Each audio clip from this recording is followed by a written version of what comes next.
Amém? Eu não sei qual é a sua expectativa essa tarde, eu não sei o que você carregou, trouxe para esse culto, o que você tá dentro de você.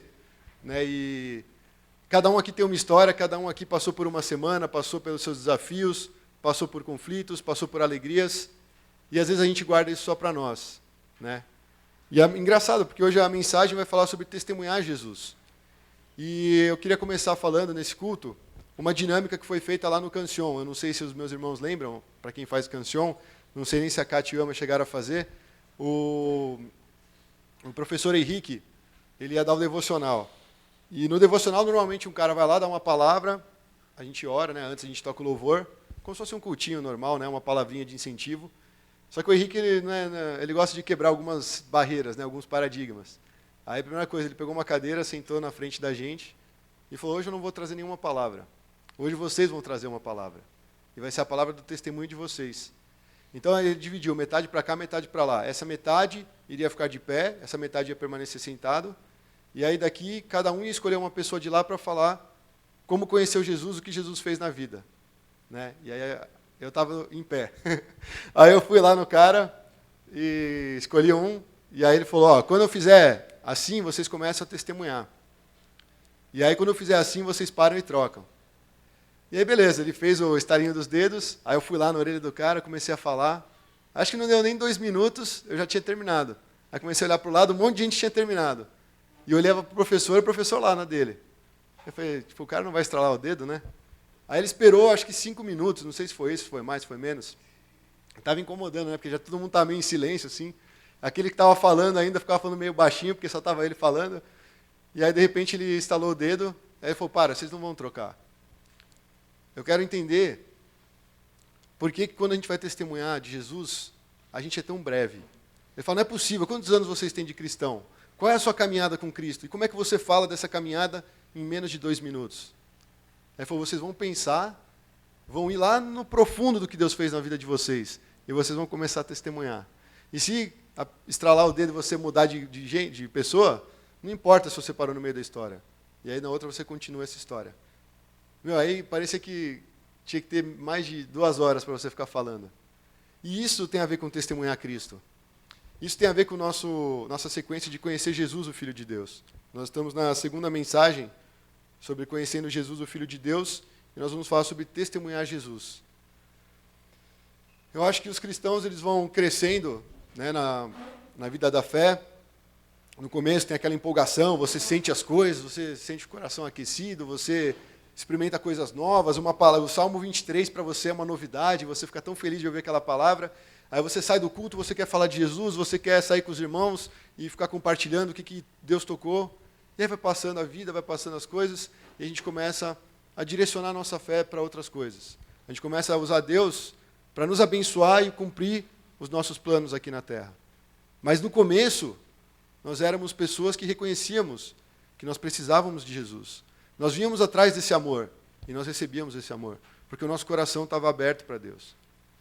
E aí, quando a gente recebe desse amor, que é a oração que a gente fez aqui antes de começar o culto, esse amor que mostra profundidade, tem uma profundidade, que tem, sabe, parece até uma matemática, né? Ele faz toda a escala ali, tipo, mas ele fala que a gente conhece esse amor, porque é isso que vai preencher a nossa vida, é isso que vai transformar. E aí a gente começa a compartilhar desse amor, é isso que muda a vida, é isso que leva a Cristo para uma outra pessoa. E a gente condiciona o nosso evangelismo a se obrigar a sair na rua falando de Jesus para as pessoas. E Jesus, irmãos, ele é muito precioso. Ele é o nosso amado. Nós somos a noiva dele. A ideia que dá é que a gente não pode sair por aí, por qualquer canto, e jogando pérola aos porcos. O evangelho é precioso. Mas nós temos que cultivar esse amor, porque Deus quer alcançar o mundo. Né? A vontade de Deus é que todos sejam salvos. Mas o ser humano está longe de Deus. E testemunhar Cristo é uma bênção, um privilégio da igreja. Então eu fico pensando que se nós retomássemos esse coração, não olhando para trás, igual a mulher de Ló, virar uma estátua de sal, nossa, eu era assim, agora eu sou um lixo. Não, mas olhar para trás e falar, eu amava Jesus com tanta paixão, com tanta intensidade. Não importa o que as pessoas falavam, não importa uma palavra de crítica, porque eu conseguia entregar na cruz. A cruz era suficiente. A cruz bastava. Quando tinha um problema, eu ia para Jesus. Quando eu tinha uma dúvida, eu ia para o Senhor Jesus. E aí nós começamos a viver em comunidade, começamos a depender uns dos outros, começamos a criticar uns aos outros, começamos a não nos habituar do jeito do outro ser, e isso vai amargurando o nosso coração. Eu acho que é impossível, irmãos, aqueles que conhecem esse amor, que realmente conhecem Jesus, não voltar para buscar esse amor, essa fonte. Então, essa mensagem, irmãos, é para incentivar cada um a voltar para essa fonte, a voltar a sentir esse amor. Porque esse amor é que vai nos levar a testemunhar Jesus. Testemunhar Jesus não é você trocar uma figurinha sobre religião. É você chegar para um cara, igual o pastor falou no culto passado, retrasado, veio um chinês, o cara estudava todas as religiões. O cara assim, estudioso, tipo um Djair, só que ampliado, porque 2.0, né? Porque ele estudava o budismo, estudava não sei o quê, estudava todas as religiões. E o pastor sentou para conversar com ele, eles começaram a conversar, ele conhecia muito do cristianismo, e parece que talvez melhor do que muitos cristãos, infelizmente, para a vergonha do cristianismo, o cara conhecia a Bíblia. Só que aí Jesus tá bom, o pastor, Jesus através do pastor, né? O pastor chegou a falar para ele sobre uma simplicidade do Evangelho, e o poder do Evangelho. E algo que traz paz para o nosso coração, que é um relacionamento com Deus. Ele falou, a religião não vai trazer isso. Esse papo, você sabe de cor. Mas para pensar nisso. O cara pode conhecer isso aqui de capa a capa, mas não conhecer Jesus. E aí alguns irmãos até compartilharam, né? Não é uma crítica, é só uma constatação, porque quando a gente pensou nesse tema, conhecendo Jesus, a gente sabia que ia incomodar a igreja. Porque todo mundo conhece Jesus. Fala, eu vou sair domingo de casa para ouvir falar quem é Jesus, eu sei quem é Jesus. Mas o conhecer mais profundamente, o conhecer a ponto de você se lançar totalmente, de você abrir mão de tudo aquilo que você considera certo e correto e de direito, e falar, Senhor, se é a tua vontade, seja feita em minha vida. Conhecer Jesus a esse ponto. Mesmo não tendo aquilo que você mais quer, você conseguir entregar a vida para Jesus. Mesmo você não obtendo os seus planos, como você traçou, como planejou e pôs na sua listinha de ano novo, você olhar para Jesus e falar, Senhor, me basta, a tua graça me basta. O Senhor me salvou e eu te amo. Sabe, é essa ideia de conhecer Jesus. E aquele chinês não conhecia Jesus. Ele conhecia muitos conceitos religiosos. E nós vamos ler um trecho que vai falar exatamente sobre isso. Então, eu queria convidar os irmãos para abrir a Bíblia em João 1.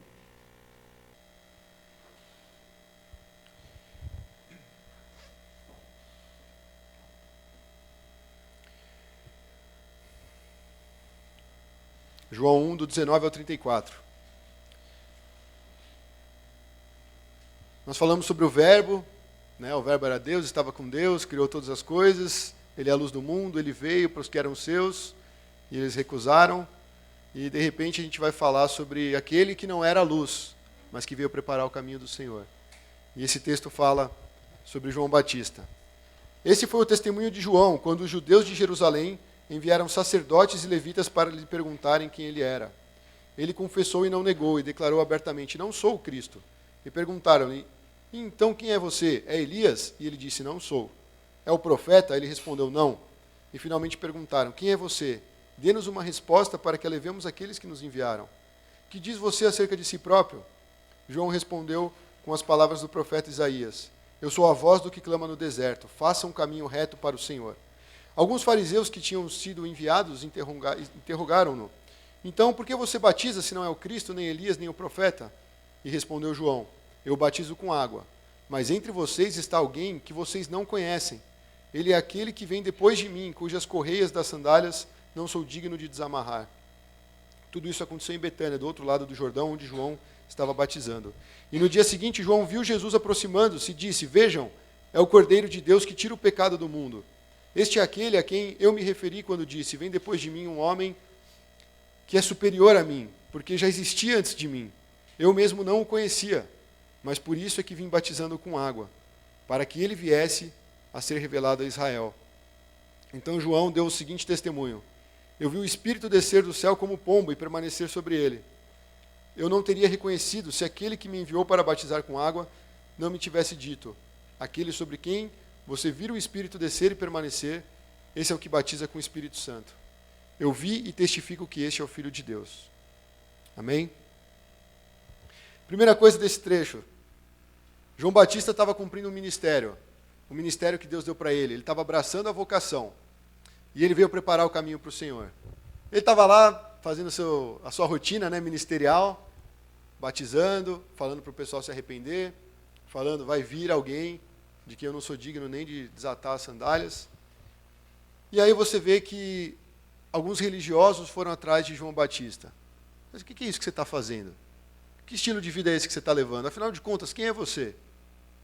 Aí eu vejo que muitas vezes, na área da religião, os religiosos, muitas vezes até nós nos tornamos religiosos, e nós começamos a ficar em busca de personalidades. Então aqui você vê uma série de levitas, uma série de mestres da lei, indo até João Batista para falar assim, aí, é você mesmo, Jesus? Você é o Messias? A gente está esperando tanto. A gente lê todo domingo na sinagoga, a gente compartilha de casa em casa que um dia vai vir o Messias, é você o Messias? E ele fala abertamente, não sou o Messias. E aí eles começam a falar, então peraí, se você não é o Messias, você tem que ser o Elias, porque viria o espírito de Elias. Aí, não, também não sou Elias. Então você é o profeta com P maiúsculo, né? Você é aquele que será semelhante a Moisés, que vai falar as coisas e nós vamos voltar a obedecer e tal. Eu falei, não, eu também não sou o profeta. Os religiosos, irmãos, os sacerdotes, levitas, eles foram enviados pelos próprios judeus para buscar saber quem era aquela pessoa. João Batista é um simples crente, vamos dizer assim. Ele sabia qual era o chamado dele, ele explica. E os caras ficam interrogando, mas por que você está batizando com água? O que você está fazendo? Qual é o sentido disso que você está fazendo? E o evangelho de João é muito bonzinho com esses caras.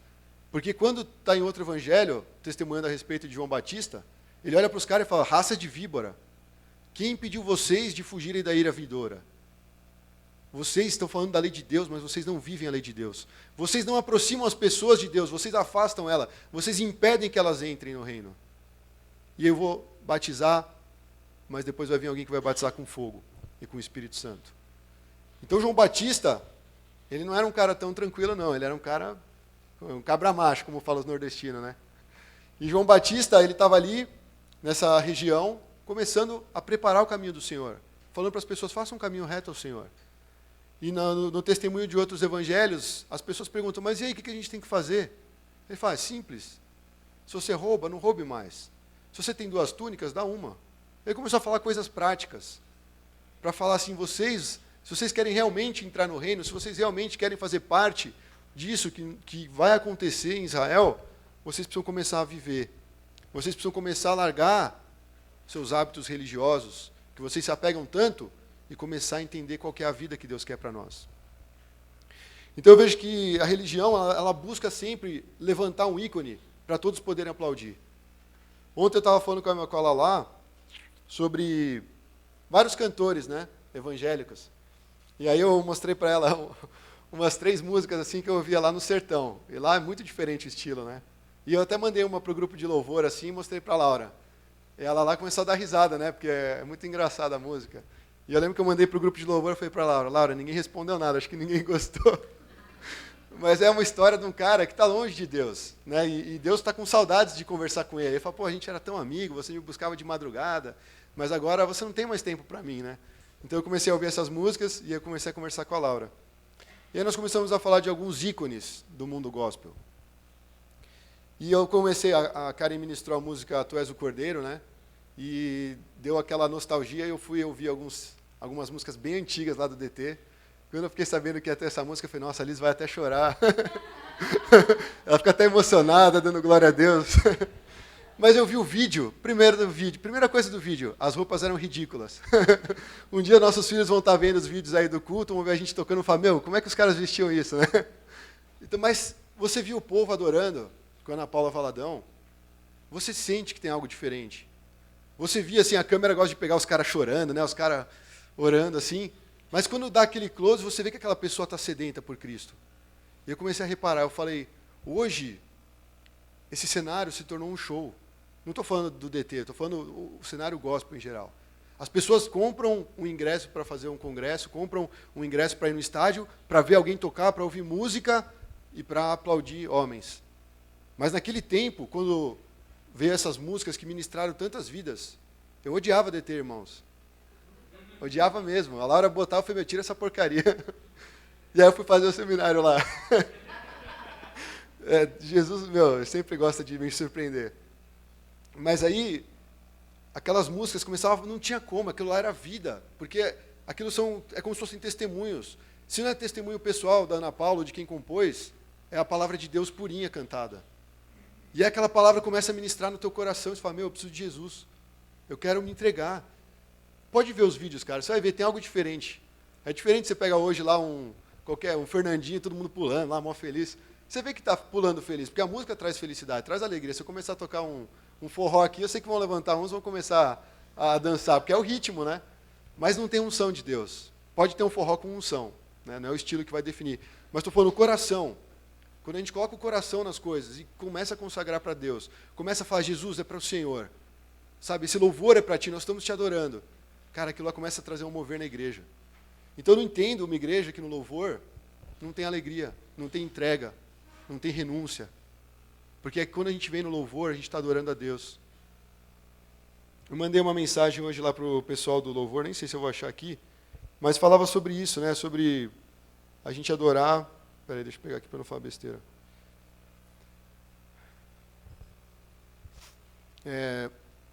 Louvor, ou adoração, né? Louvor é muito mais do que músicas que nós cantamos no domingo de manhã, no caso aqui, domingo à tarde. É uma vida que nós vivemos por toda a semana. Se você tem essa vida, se você está buscando a presença de Cristo em cada coisa, recorrendo a Ele, não sendo um religioso, que nem esses caras que foram lá atormentar o João Batista e tomaram uma boa resposta, mas alguém que realmente está sedento por Cristo. Quando você chegar no culto, domingo, é só resultado daquilo que você já vem fazendo todos os dias. É um resultado, é aquilo, você simplesmente vai chegar e vai ser aquilo que você se proporcionou a ser durante a semana. E eu creio, irmãos, que isso é igreja. Eu chegar cheio do Espírito Santo, cheio de Deus, olhar para o Sandrão e testificar com ele e a gente falar coisas de Deus. Eu olho para o Caleb e sinto que ele está mal, eu vou lá, Caleb, Deus tem uma palavra para você. E assim vai, essa dinâmica na igreja. Isso é o culto abençoado, isso é um culto cheio da presença de Deus. Não mais aquele culto que tem um pastor aqui que fala bem, que sabe filosofia, sabe teologia, sabe psicologia, sabe todas as gias do mundo, até magias muitas vezes, né? E começa a fazer um teatro e a igreja começa a olhar esse cara como se fosse um ícone especial. João Batista na hora falou, eu não quero isso, eu não sou isso. Para conhecer Jesus, irmãos, a gente tem que abrir mão disso. A gente não pode querer ser alguém, a não ser aquela pessoa que Deus quer que nós sejamos. E muitas vezes isso é sutil, irmãos. Não é um negócio assim, comigo não vai acontecer. Você vai ser o primeiro da fila a cair no abismo. Quando a gente começa a falar, não, comigo não vai acontecer, é porque a gente já está perto de estar na boca do leão. Então, o ministério do João Batista começou com uma negação. Eu não sou o Messias. Não está sobre as minhas costas salvar o mundo. O João Batista falou assim, eu sei quem eu sou. Eu não sou o Messias. Eu também não sou Elias. Eu não sou o profeta que veio restaurar Israel e fazer os profetas falsos caírem e vou levar a nação para a vitória. Não, eu não sou esse cara. Eu simplesmente vim apontar para Jesus. Eu fiquei orando. Eu falei, o Jason e a Renata vão ser papais em breves, né? Pai e mãe, né? Lógico. E eu falei, ali naquele ventre está sendo gerado um João Batista, amém? Ele vai apontar o caminho do Senhor. E eu fiquei pensando muito nisso. As famílias têm que orar pelos seus filhos, pela sua descendência. Não importa se você já está com ele no colo. Né? O Davi e a Azul têm essa bênção, estão com ela no colo. Mas eu não estou nem casado, mas já estou orando. Eu falei, Deus, eu quero que meus filhos apontem o caminho do Senhor na geração deles. Eu quero que os meus filhos rompam todas as barreiras que eu não consegui, que eles vão além. Sabe, isso é oração.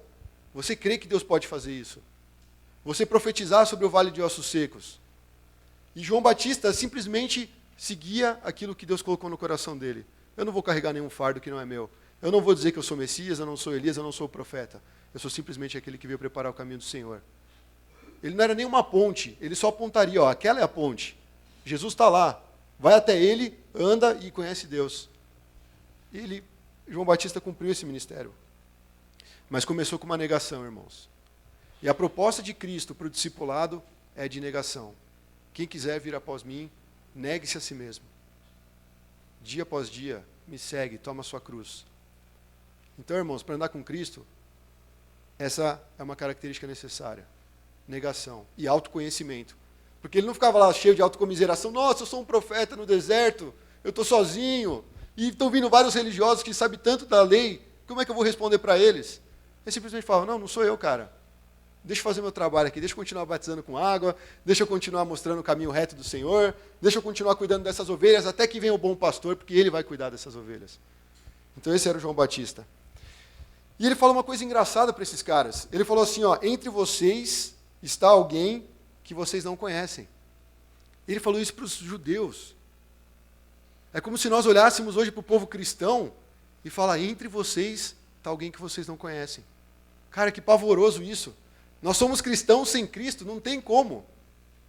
Nós precisamos ser cristãos que andam com Cristo, que reconhecem Cristo e apontam o caminho para Cristo. Essa afirmação, isso aqui é pior do que chamar os caras de raça de víbora. Raça de víbora está declarado que os caras são, mas aqui você vê, os caras estão perdidos. Eles não conheciam Jesus. Muitos não conheciam Jesus. E aí eu fico vendo também que lá para frente ele vai fazer uma declaração que ele reconhece a grandiosidade de Jesus. Ele fala, vai vir alguém. E a palavra, eu sempre lembro do Daniel citando isso no louvor, em algumas ministrações, né? Cujas correias das sandálias, alguns textos falam alparcas, né? Alpargatas. Das sandálias não sou digno de desamarrar. Pensa, qual é a posição de desamarrar a sandália? É você se ajoelhar. É você ir até o chão. Ele fala, eu não sou digno nem de me prostrar na presença dele, de tão santo que ele é, de tão poderoso que é Jesus. Olha que grandiosidade, irmãos. Eu oro para que o Espírito Santo confirme essas palavras no nosso coração. E ele fala, é o Cordeiro de Deus que tira o pecado do mundo. Ele apontou tudo para Jesus, ele falou, estou batizando com água. A pergunta foi, por que você está batizando com água? Ele fala, vai vir o Cordeiro de Deus que tira o pecado do mundo. Isso aqui que eu estou fazendo não tira o pecado, mas vai vir ele. Ele é poderoso. E ele vai tirar o pecado do mundo. E quando ele fala o Cordeiro de Deus que tira o pecado do mundo, sabe o que ele está falando? Ele está olhando para os judeus, ele está trazendo um símbolo que todos os judeus iam entender. Quando ele fala o Cordeiro de Deus, ele já está falando de sacrifício. Porque para haver remissão de pecados era necessário ter uma morte. E quando ele fala, está vindo o Cordeiro de Deus, os judeus, opa, peraí, vai ter um sacrifício. Alguém vai morrer. Mas eles não conheciam Jesus. E a salvação estava entre eles. A salvação está no nosso meio. E muitas vezes a gente não abraça. A vida está no nosso meio. E muitas vezes a gente não agarra. Então o Cordeiro de Deus traz essa ideia do sacrifício. Não tinha uma mensagem mais clara para esses caras. O Cordeiro de Deus que tira o pecado do mundo. O sacrifício de Deus que tira o pecado do mundo. E aí o próprio João Batista, ele fala assim, eu não conhecia ele, mas Deus falou comigo. E a mensagem que Deus falou é, quando você vir o Espírito Santo descer sobre ele, você vai saber que é ele. Ele não sabia que o Messias era o, entre aspas, primo dele. Eu não sabia, por exemplo, que eles me falaram, né, o Eliseu é tio do Geoffrey. Quando eu olhei isso, eu fiquei meio estranho, assim. Falei, como é que é isso, cara? O cara, ele é tio dele, como é que é isso? Não entrou, não encaixava, a matemática ainda não fechou na minha cabeça. E João Batista é a mesma coisa. Ele virou assim e falou assim, eu não conheço quem é o Messias, mas Deus falou comigo. Ele falou assim, eu não o teria reconhecido, se aquele que me enviou não me tivesse dito, aquele sobre quem você vira o Espírito descer e permanecer, esse é o que batiza com o Espírito Santo. E aí ele fala, eu vi e testifico que este é o Filho de Deus. Imagina, João Batista, de repente, ele não foi para o deserto com 2 anos de idade. Ele deve ter amadurecido um pouquinho, né? Até começar a comer os gafanhotos e mel silvestre. A fazer a própria moda dele, né? Andar com aquelas roupas bem da moda, né? Ele foi para o deserto, mas com certeza ele vivenciou um tempo com a família. E se você ler a história de João Batista, quando a mãe estava grávida uns 6 meses, a Maria chegou, grávida.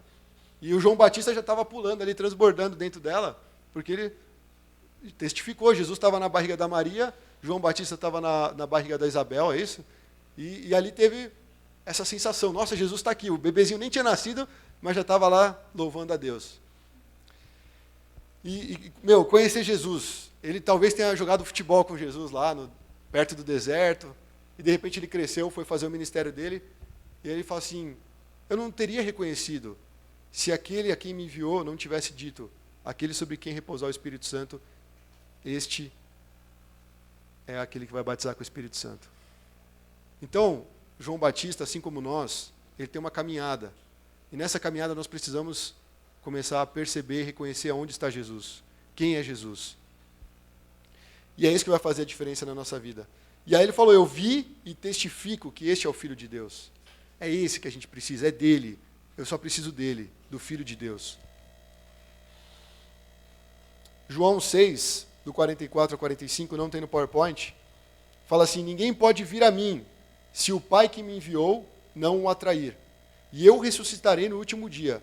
Está escrito nos profetas, todos serão ensinados por Deus. Todos os que ouvem o Pai e dele aprendem, vêm a mim. De quem os judeus estavam aprendendo? Se o judeu era tão assim com Jeová, Yahvé, o Deus Criador, por que eles não iam até Cristo? O que impedia esses caras? Pode ser muitas coisas, muitas respostas. Mas eu não estou querendo aqui, nessa mensagem, fazer uma história, uma retrospectiva do povo judeu.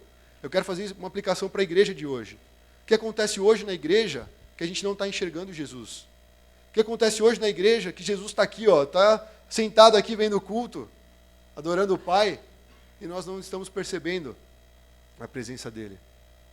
Nós estamos de olho fechado, louvando ao Senhor, achando que ele está longe, enquanto ele está perto. Conhecer Jesus, irmãos.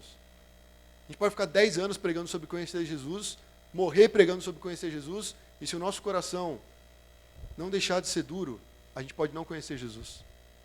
Esses fariseus, esses mestres da lei, eles estavam lá achando que estavam aprendendo de Deus.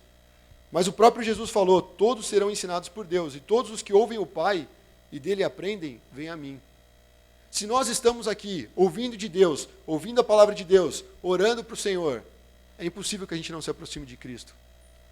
Porque o João Batista, ele mesmo falou, eu só sabia que era o Messias porque o próprio Deus falou para mim.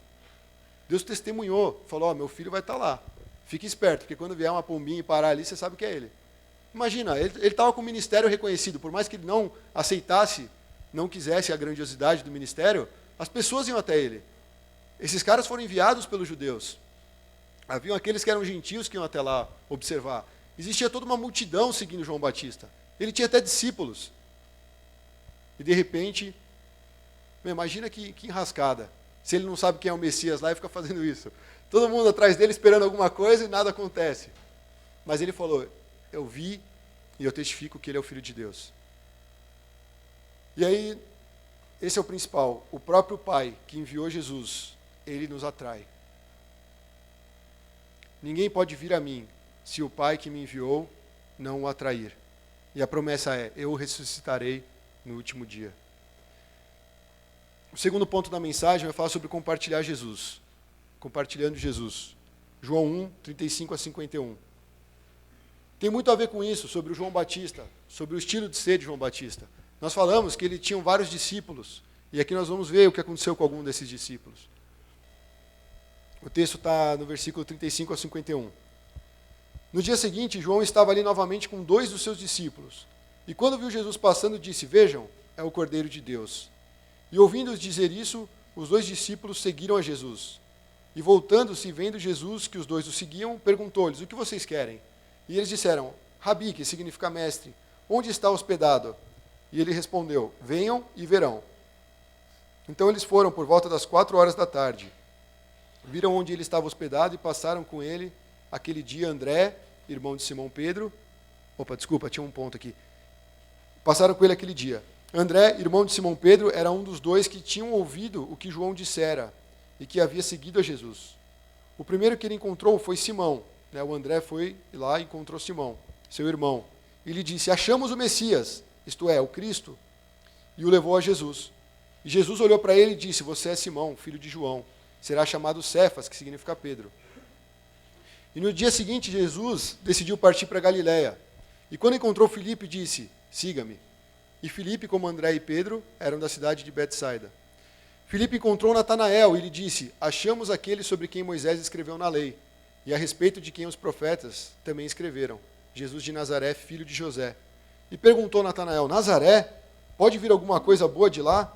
E disse Filipe, venha e veja. Ao ver Natanael se aproximando, disse Jesus: aí está um verdadeiro israelita, em quem não há falsidade. E perguntou Natanael: de onde você me conhece? E Jesus respondeu: eu o vi quando você ainda estava debaixo da figueira, antes de Filipe o chamar. Então Natanael declarou: mestre, tu és o Filho de Deus, tu és o Rei de Israel. E Jesus disse: você crê porque eu disse que o vi debaixo da figueira?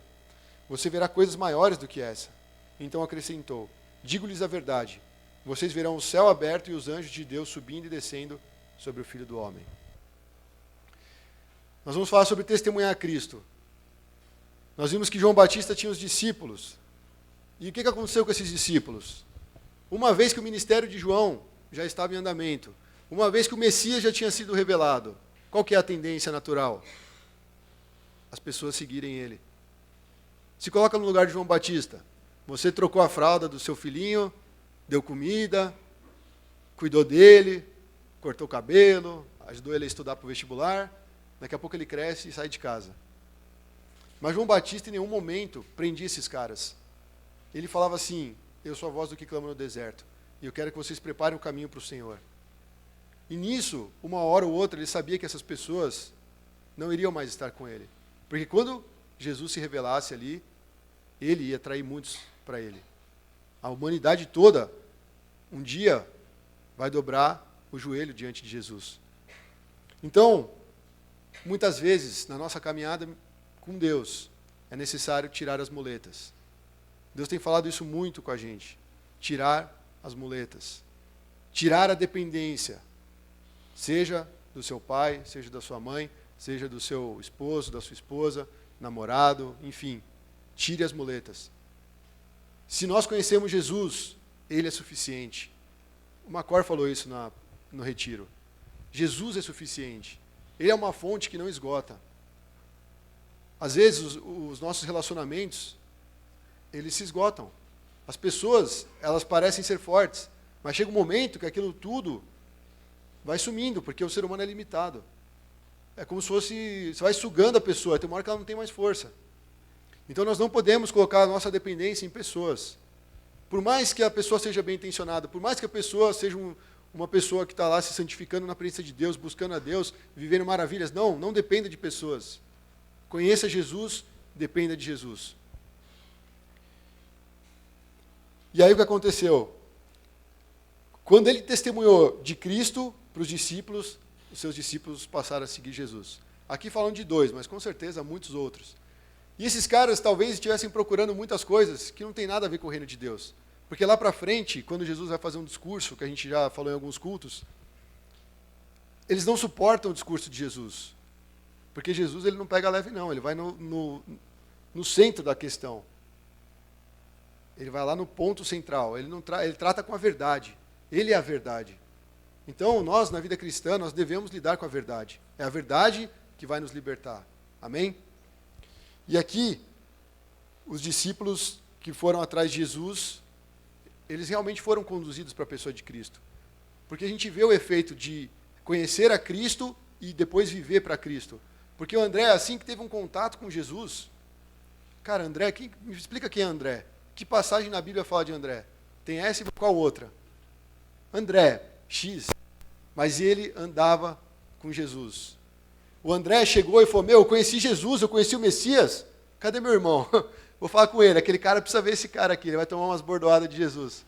Meu irmão é um pentelho, eu vou levar ele para Cristo, ele vai ver o que é bom. Chegou para o Simão Pedro, ele foi lá, chegou para o André, foi para Jesus, né? E aí chamou o Simão Pedro, que foi o primeiro que ele encontrou. Eu acho assim, talvez no coração do André, ele realmente deve ter falado, minha família precisa conhecer Jesus. Meu irmão, cara, aquele cabeça dura, ele precisa conhecer Cristo. Eu preciso apresentar o Messias para ele, eu preciso que ele conheça o Filho de Deus.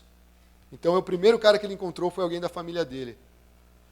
E aí, ele apontou, achamos o Messias. Pedro era judeu. Quando ele ouviu, achamos o Messias, que é o Cristo, ele falou, não, eu preciso ver isso. Que história é essa? O que você está me contando? Será que é verdade? E fala que ele o levou a Jesus. O que ele fez? O que ele aprendeu com João Batista. Ele falou, Pedro, como é que é? Simão, né?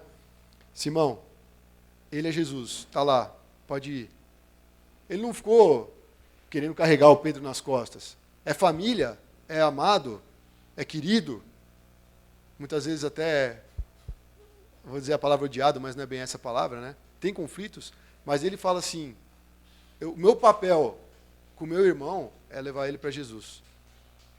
E aí ele levou, e aí Jesus olhou para ele. A gente acha que às vezes as nossas orações dependem tudo da gente, né? Eu tenho que me esforçar, eu tenho que fazer isso, tenho que fazer aquilo, e Deus vai me ouvir. Não, é Ele que faz. Jesus ama a igreja, é Ele que faz. Se algo não está bom, entrega para Jesus. Se algo está estranho, apresenta para Jesus. Na igreja, no trabalho, na família, não interessa. Porque Ele é o Senhor. Ele é o Messias, Ele que é o Salvador. E de repente ele chega, apontou, levou ele para Jesus e deixou Jesus fazer o trabalho. As nossas famílias precisam de Cristo, irmãos, urgentemente. Não interessa se está na igreja, se tem 50 anos de cristão, se já experimentou a unção do reteté, se já ressuscitou, não interessa. Nós precisamos levar a nossa família a Cristo. E Jesus olha para Simão, e ele já dá um apelido para Simão, né? Ele falou, você vai ser chamado Cefas, que significa Pedro. Nessa declaração, não está muito claro, nesse simples diálogo, o que Jesus realmente queria falar para Pedro. Mas eu creio que ele falou uma palavra direcionada para Pedro que fez toda a diferença na vida de Pedro. Se você for ver, daqui a pouco a gente vai falar do Natanael. O que ele ouviu de Jesus? Ah, eu conheço você. Ah, mas de onde você me conhece? Antes do Filipe falar com você, eu já te vi debaixo da figueira. Aí o cara se prostrou lá. Nossa, Jesus, você é filho de Deus. Você fala, o cara falou que ele estava debaixo de uma árvore. O que tem de milagroso nisso? Agora só ele sabe o que estava no coração dele. Mas já vou chegar lá, estou falando do Pedro. Pedro chegou até Jesus. E Jesus faz uma declaração, você é Simão, filho de João, será chamado Cefas. Naquele momento, o Pedro olhou para Jesus e falou, gostei desse cara, quero andar com ele, eu amo Jesus. E Pedro era um desses caras que você vê em todos os momentos em que ele aparece, ele é um cara que está sempre perto de Jesus. Ele é um cara truculento, ele é um cara meio brutão assim, mas você vê que ele ama Jesus. Depois de Jesus, ele foi o único cara que conseguiu andar sobre as águas. No mundo, nem o Bolt consegue. Ninguém consegue. Mas ele olhou para Jesus e falou, Jesus, se é você, eu quero ir. Aí Jesus, pode vir. E ele foi. Pedro, esse que teve esse encontro com uma simples frase, você será chamado Cefas. Talvez ele estava falando assim, Pedro, Simão, né? Simão, eu vou mudar a sua identidade. Você não vai ser mais esse Simão aí, esse cabeça dura, esse cara chato, cara rancoroso, que fica lá só limpando peixe, reclamando da vida. Você vai ser um pescador de homens. Você vai ser alguém que vai ser uma pedra. Você vai ser aquele que vai ser fundamental para edificar vidas. E Jesus, quando chama você e me chama, ele olha para nós e fala algo que muda o nosso coração, irmãos. Eu quero fazer uma pergunta para você. O que Jesus te falou no começo da sua caminhada que mudou a sua vida? É uma pergunta para você pensar agora.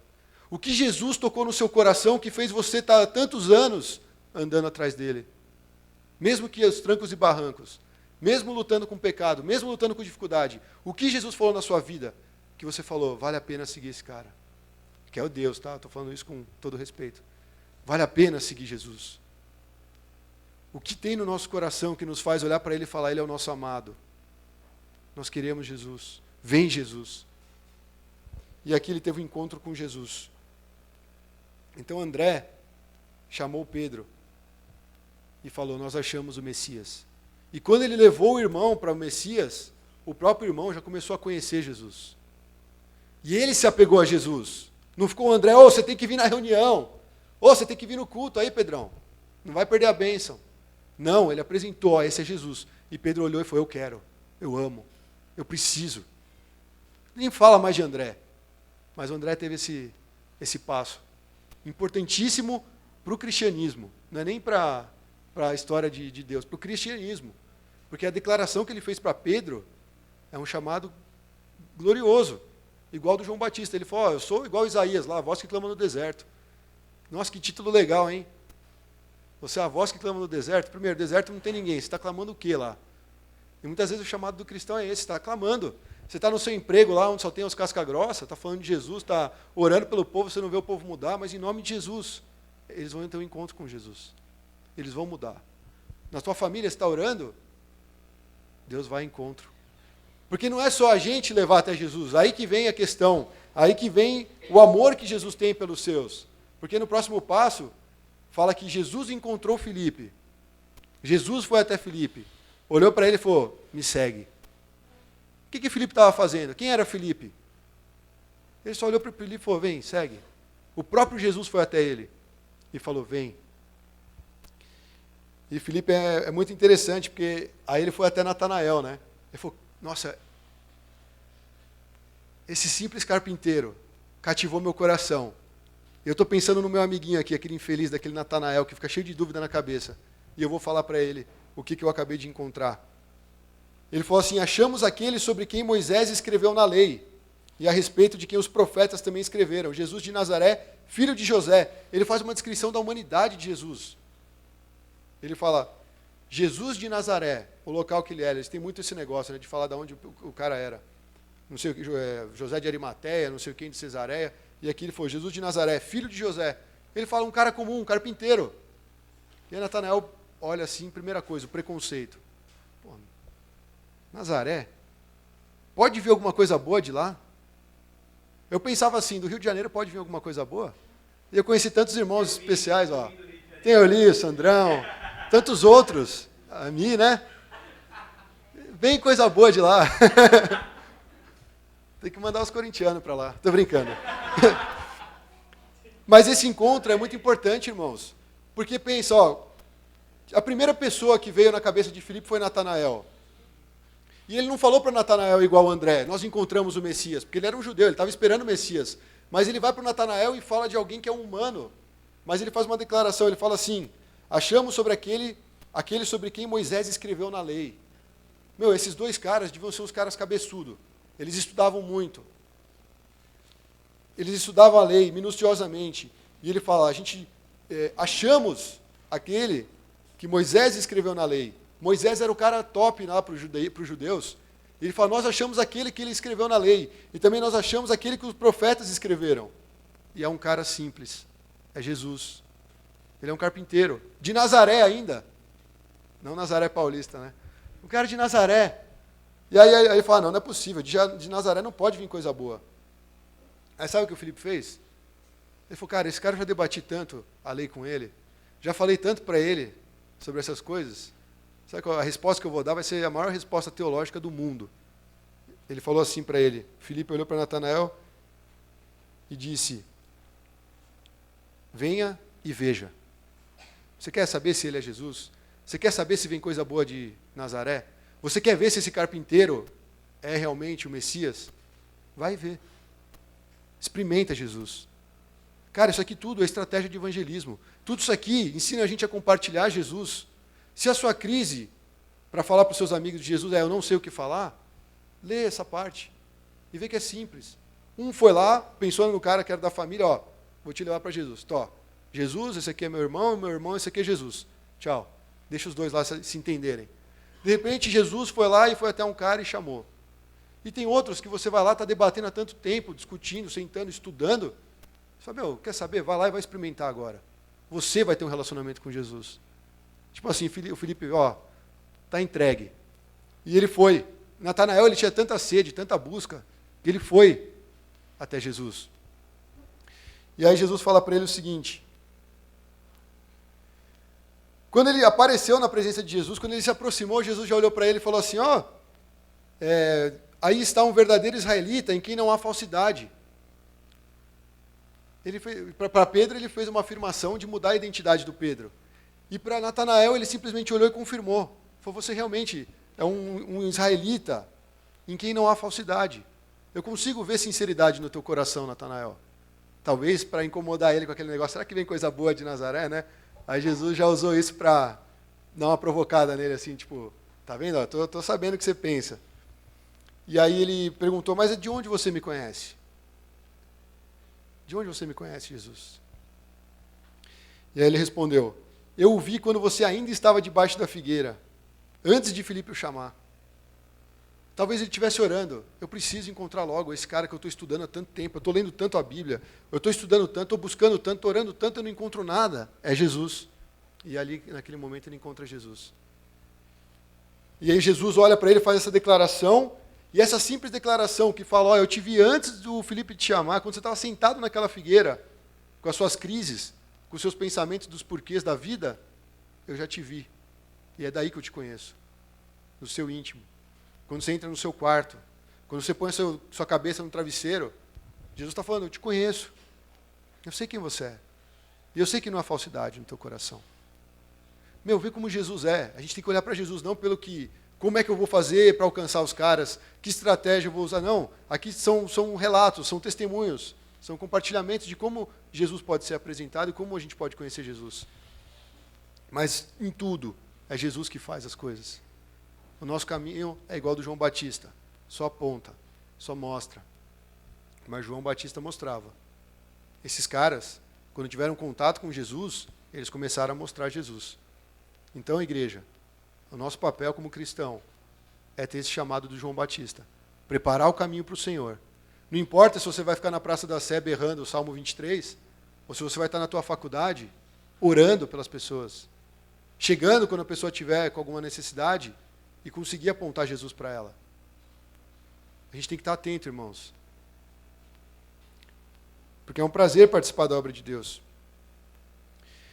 E aí, eu vejo que essa resposta para Natanael, a gente conversou um pouco sobre o que seria essa declaração de Jesus.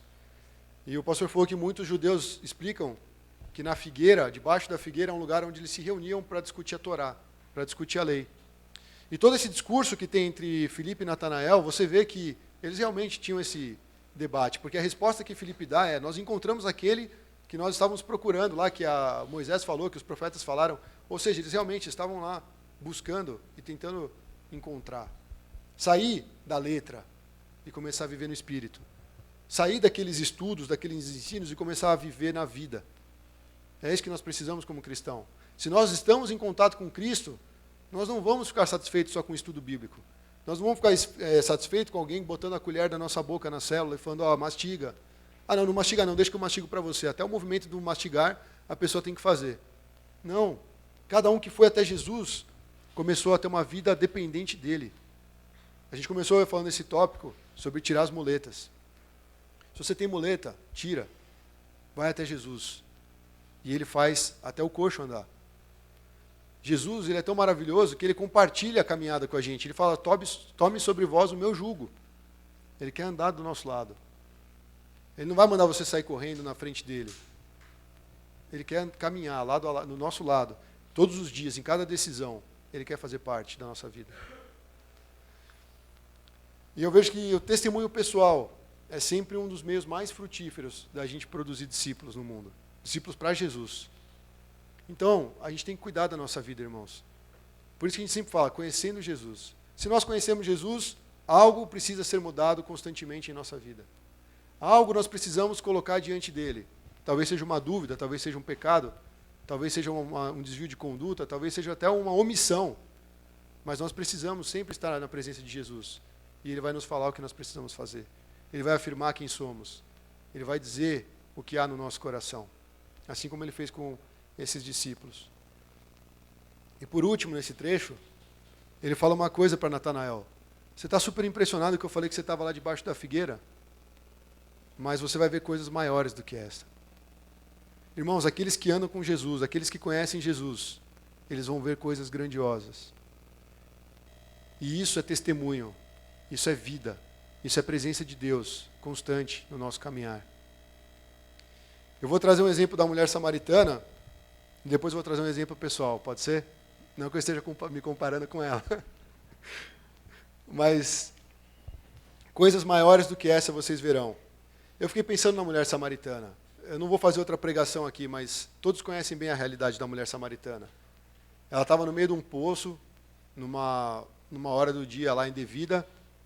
Ela estava sozinha, estava triste, coração quebrado, já tinha tido vários relacionamentos, estava vivendo em adultério, e como se não bastasse, depois de ter terminado tantos relacionamentos, ainda estava com mais um, e aquele mais um não ia satisfazer a necessidade dela.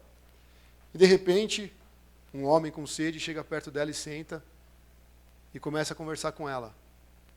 Os primeiros assuntos que Jesus começou a falar com ela, ela já puxou para a religião. A mesma coisa que aconteceu com João Batista.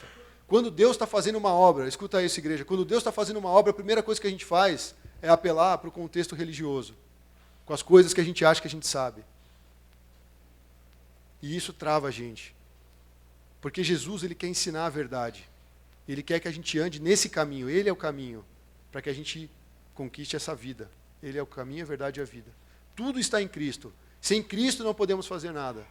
E ele chegou para ela e começou a colocar de lado essas questões, foi respondendo, foi dando resposta, mas aí é como se ele estivesse abrindo o mato para chegar no ponto que ele quer chegar. E ele falou assim, se eu te der a água que eu tenho para te dar, você não vai ter mais sede. Meu, aquilo lá despertou ela. Ela falou, eu quero dessa água. Eu quero, eu preciso. E depois que ela teve esse contato com Jesus, qual foi a primeira coisa que ela fez? Ela saiu daquele poço. Ela saiu do lugar que ela estava. Naquele estado que ela estava, ela saiu. Ela mudou. Ela foi viver a vida de Cristo. E ela saiu testemunhando por toda a cidade. Cara, essa mulher com certeza era difamada naquela cidade. Pensa. Se acontece um escândalo na igreja, o fulano de tal fez tal besteira. Mano, a vida inteira, nossa, aquele cara é o fulano de tal que fez aquela besteira.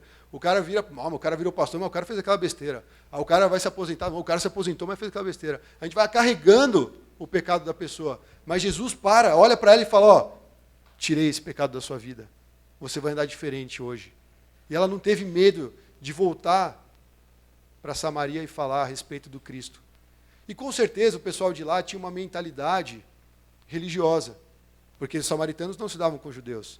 E de repente ela fala que o Messias, ela teve um contato com o Messias, e que o Messias veio de Nazaré e tudo mais, aquilo lá, de repente ela falou, eu não quero saber do que você pensa, você quer ficar com a sua religião, fica, mas eu encontrei a vida, eu encontrei a água viva, e ela me saciou, ela matou a minha sede, e começou a falar para todo mundo, e de repente todo mundo foi para a presença de Jesus. Nós falamos de André levou uma pessoa de repente para Jesus, de repente o cara foi lá, teve um AVC, morreu, foi para a glória, só produziu um cara para Jesus. Agora eu te pergunto, quantos caras Pedro conduziu em Atos para Cristo? Em uma pregação, 3.000. Não menospreze o compartilhar do Evangelho. Não menospreze o rio de água viva que flui do seu interior. Você tem o Espírito Santo. Você tem o Espírito Santo para testemunhar.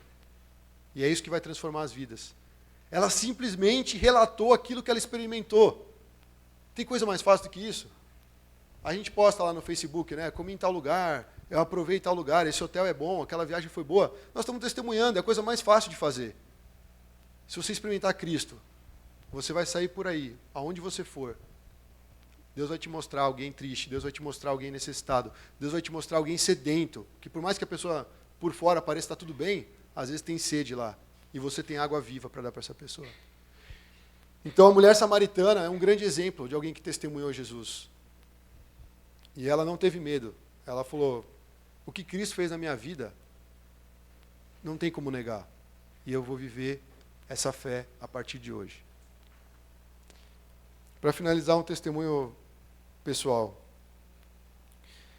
Irmãos, essa semana, eu não sei nem as palavras que eu vou usar. Eu fiquei tentando pensar esses dias como eu iria explicar as coisas que aconteceram ao longo dessa semana, e eu tinha tantas palavras assim que eu anotei aqui que talvez não venham à mente, talvez eu não consiga compartilhar. Eu não sei se a igreja vai entender a profundidade do compartilhamento, mas essa semana foi a semana de maior prova da minha vida. Foi a semana em que eu falava, Jesus, quando isso vai acabar? Eu estava assim, não vou falar que estava no fundo do poço, porque eu estava com Cristo, amém? Mas, irmãos, eu não quero que ninguém passe pelo que eu passei, sério. E muito menos pelo que ela lá passou.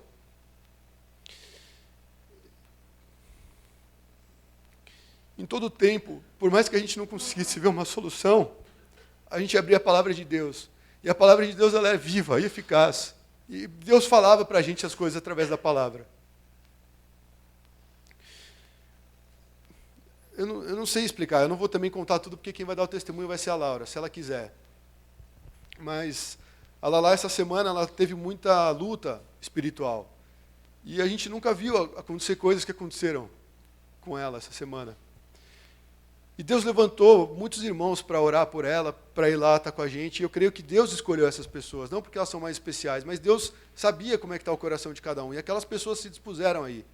E as coisas que Deus fez na minha família, eu não imaginaria que aconteceriam.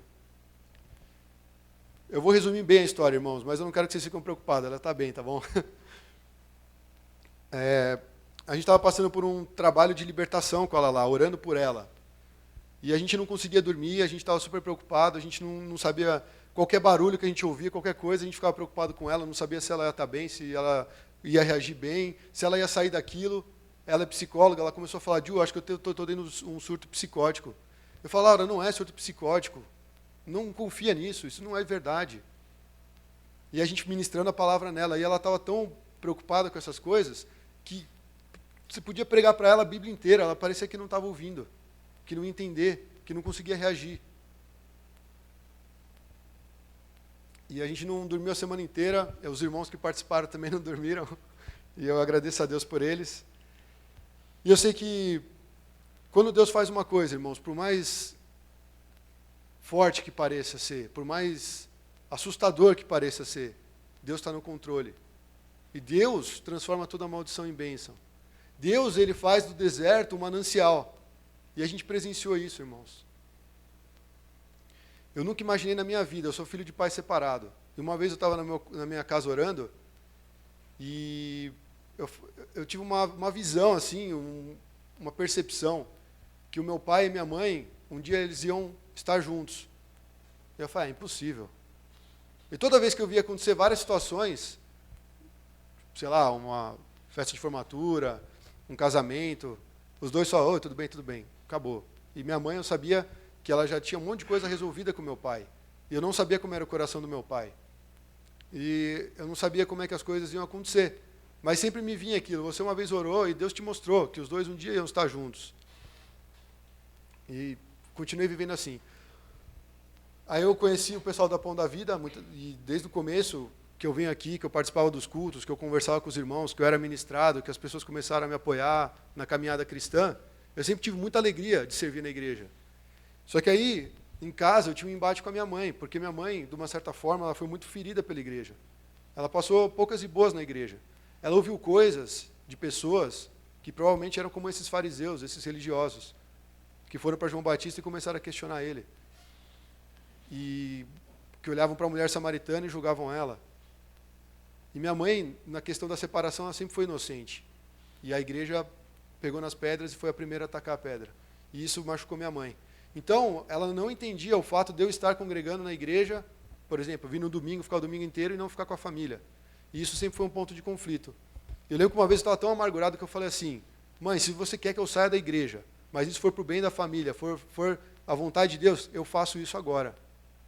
Mas eu não tenho paz de sair de lá. E eu chegava um momento que eu falava, Deus, eu sou religioso, porque eu estou largando a minha família para ficar na igreja. Só que eu vim aqui, eu sentia a presença de Deus, eu falava, não é possível, Deus está nesse negócio. E teve momentos que eu olhava para a igreja e falei, meu, misericórdia, cara, é o vale de ossos secos pegando fogo ainda.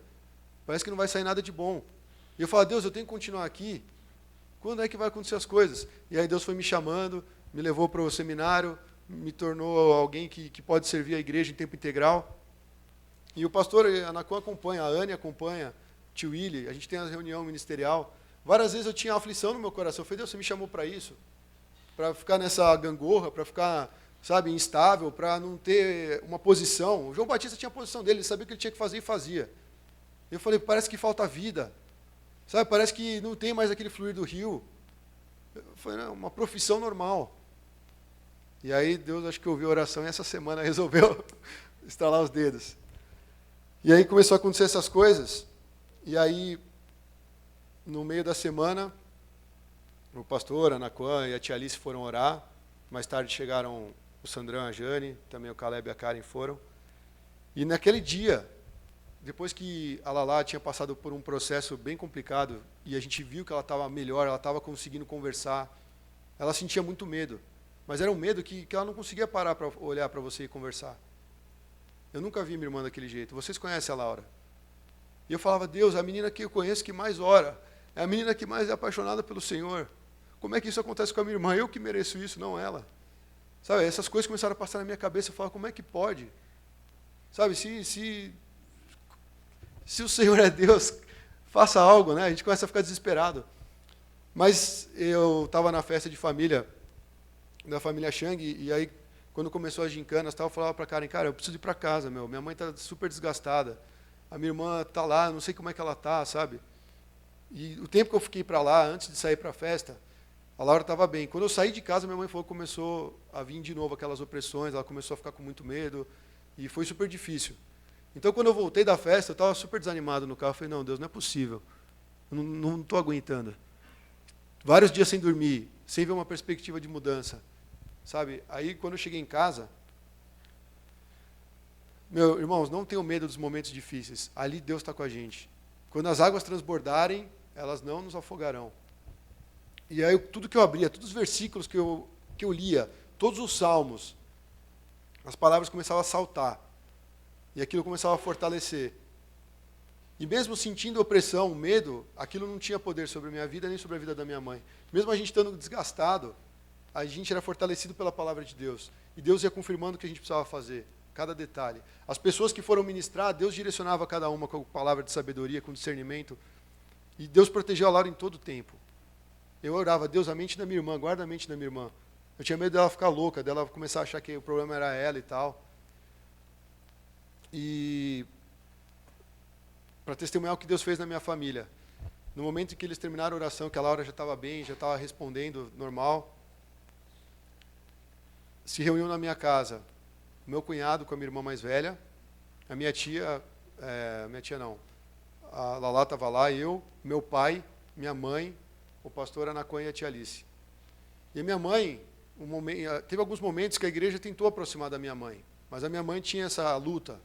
Eu não sei, na verdade, nem se o pessoal sabe a intensidade disso.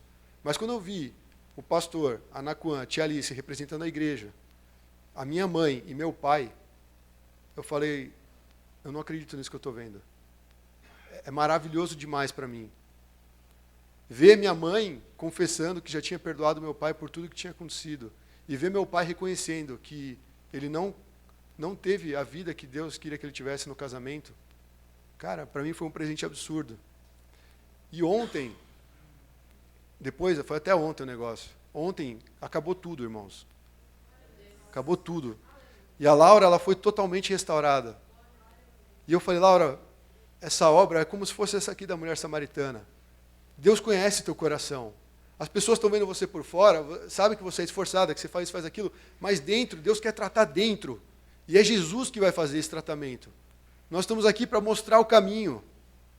E eu sei que na igreja, irmãos, tem muitos assim, que estão com o coração apertado, que estão com o coração magoado, que estão com o coração assim, pesaroso. Eu mesmo, muitas vezes, estava pensando assim, não tinha como desistir, mas eu falava, Deus, qual que é a graça que tem nessa vida? Na vida cristã. Se parece que tudo é a mesmice. A vida sem o Espírito, irmãos, a vida sem a palavra é ridícula.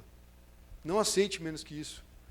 Porque ele quer derramar. Ele falou para Natanael, Jesus, né? Vocês verão obras maiores do que essas. Eu nunca na minha vida imaginei que eu ia ver o pastor, Naquan, a tia Alice, porque a tia Alice teve um papel muito importante antigamente. Ela foi orar com a minha mãe. Só que minha mãe, ela na época, ela teve tipo um embate assim que não fluiu, vamos dizer assim. E eu falei, vai vir a tia Alice, vai vir o pastor, vai vir a Naquan. Como é que vai ser esse negócio? A Laura já está mal. A minha mãe tem a birra com a igreja. Meu pai é separado da minha mãe. Eu falei, vai estar um inferno. E Deus transformou o inferno em céu. É o que eu falei para a igreja, eu não sei o quanto isso vai entrar no coração de vocês. Mas o que eu quero testemunhar é que Jesus fez todas as coisas. A vontade dele é boa, perfeita e agradável. E se a gente não se apegasse a Cristo nesse momento, eu não sei o que seria da minha família. Mas confiando nele, ele fez tudo. Não era uma questão de orar, Deus faz isso. Não, é Deus, o que você quer fazer? A gente orava em voz alta, Deus, meus olhos estão postos em Ti, eu não sei o que fazer. Onde me virá o socorro? A gente começava a falar essas palavras, e falava, Deus, eu não sei o que fazer, não tem mais, não tem nem força. Antes do pastor da Anaconha e da Alice chegarem lá, estava eu e minha mãe, a gente não estava sabendo lidar com aquilo, a gente estava super desgastado. Na noite anterior, a gente ficou ministrando na Laura a noite inteira. E aí, o nosso cunhado, que é o Rafael, que está no caminho, a gente já apontou o caminho, ele está tentando chegar até Cristo. A Laura ama muito ele, eles têm uma empatia muito grande. Ele foi até em casa, ele largou o trabalho e foi até lá. E aí ele ficou do lado da Laura na cama. Eu falei, meu, que alívio, cara. Deus mandou alguém. E daqui a pouco chegou o exército. Aí chegou o pastor, chegou a Anaquan, chegou a tia Alice. Eles falaram, vocês vão descansar. Nós vamos cuidar da Lala, nós vamos ministrar sobre a vida dela. Meu, foi o melhor banho que eu tomei na minha vida. Eu falei, agora eu vou poder descansar. Só que você não descansa, né? Porque você está preocupado. E Deus foi fazendo, arquitetando planos maravilhosos. Até o dia de ontem que a gente viu a libertação total, irmãos. E esse testemunho talvez continue quando ela lá se sentir bem para compartilhar. Eu não sei exatamente as coisas que ela vai falar, mas a gente vai glorificar a Deus por tudo que Ele fez. Eu vejo minha mãe e minha tia aqui de Campinas, ela foi visitar a gente ontem. E elas, como irmãs, também tinham os embates delas. Mesmo as duas sendo cristãs, né? Eu falo, Deus, minha família é cristã, mas é mó tensa, né? Tipo, parece que... Eu compartilhei no Dia dos Pais. Eu falei para minha mãe, eu quero ir embora de casa porque eu já tenho 30 e poucos anos, eu tenho que viver minha vida. Cara, se eu tivesse feito isso, eu ia ser o cara mais arrependido hoje, porque eu não ia vivenciar tudo isso que eu vi. Deus não me permitiu sair, porque Ele tem propósito. Aquilo que você está passando na sua vida, Deus tem um propósito, mas você precisa se agarrar nele. E Ele confirma tudo a partir da palavra de Deus. Tudo, né? A gente dependeu completamente da palavra de Deus. A gente abria a palavra de Deus, se fosse um teólogo, ele ia falar, não, porque a aplicação desse versículo não encaixa no contexto e tal. Falei, mano, Deus mandou falar, fala essa palavra. E as coisas começaram a acontecer. E eu vi minha mãe com a minha tia super alegres, conversando. Eu falei, mãe, vamos nutrir esse momento, sabe, todos os dias. Vamos sentar como família, vamos compartilhar a palavra de Deus, vamos orar uns pelos outros. A gente ficou anos sem fazer isso. A gente sentava no estudo bíblico, a gente só brigava, só quebrava o pau. Tinha vez que minha mãe subia, tinha vez que eu brigava com a Laura e saía da mesa. Eu falei, que família cristã é essa? E aí a gente, com certeza, a gente vai ter as nossas diferenças. A gente é ser humano, a gente tem personalidades diferentes.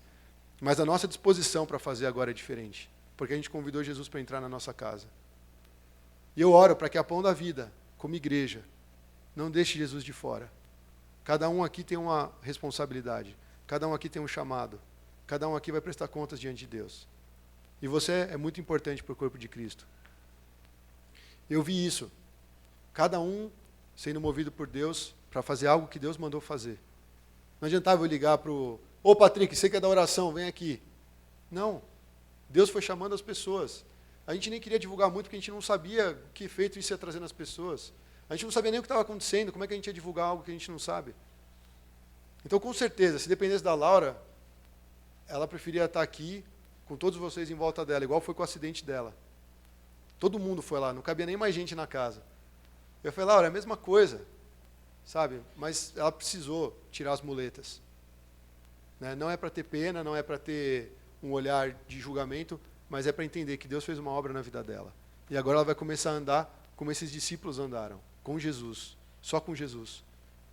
E isso que eu desejo para cada irmão aqui, que a gente aprenda, a gente realmente conheça Jesus.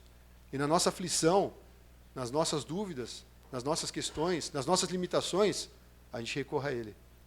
Porque Ele tem todo o poder. Amém? Vamos ficar de pé e glorificar o Senhor?